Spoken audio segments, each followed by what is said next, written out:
Hi, today we're going to take a look at two different items.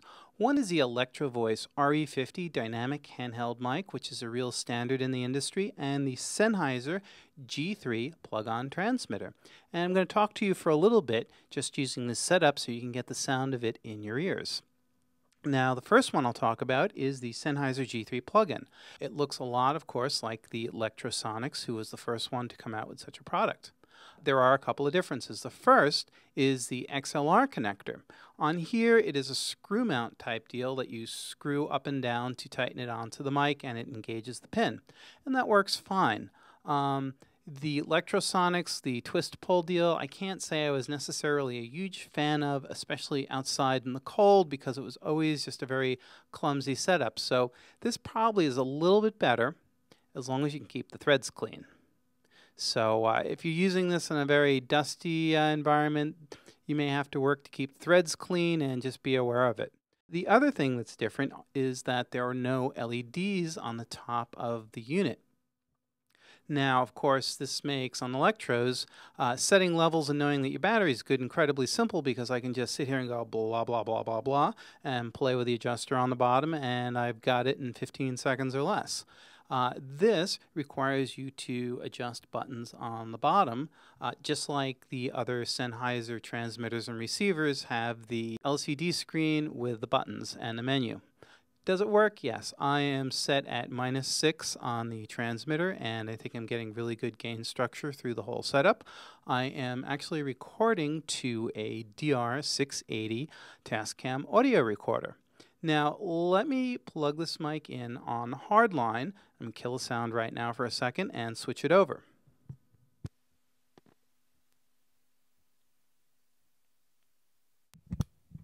And here we go. This is the sound of the hardline mic coming right into the recorder. And they're really not that different.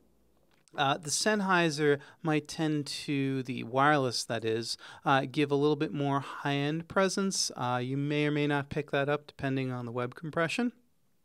That isn't necessarily a bad thing, because a lot of times wireless are accused of cutting down the high end. So a little boost isn't necessarily a bad thing. Now we're going to go back and make another comparison. We have two more mics here.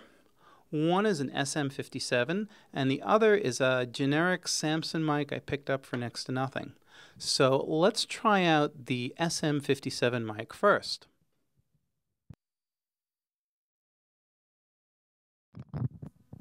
One, two, three, four. We are on the Samson SM57. This mic is a real standard in PAs, but I'm sure the first thing that really jumped out is the lack of high end in this mic. Now, if you're working with a PA system, that's not a bad thing, because most frequency feedback tends to be in the high end, so cutting it is a natural thing to do. But I also think it really tends to cut down in the transients of the mic, and in general, it's just not a great sounding mic for doing vocals. Now let me try another mic.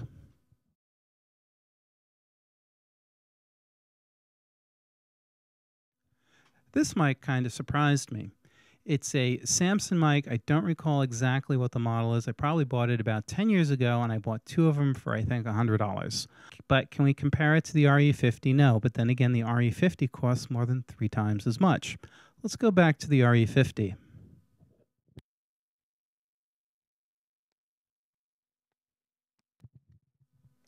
Okay, back on the RE50. I think that once you listen to this mic again, you'll realize that the EQ and sound of this mic really helps your voice cut through. And that's what it's designed to do. Now, it does say that it's an omnidirectional mic, but if I start talking and turn it off axis, keeping the distance sound the same to my mouth, 1, 2, 3, 4, 5, 6, 7, 8, 9, 10, 1, 2, 3, 4, 5, 6, 7, 8, 9, 10, 1, 2, check, chuck, 5, 6, 7, 8, 9, 10. You can hear that the pickup pattern is probably an awful closer to a cardioid.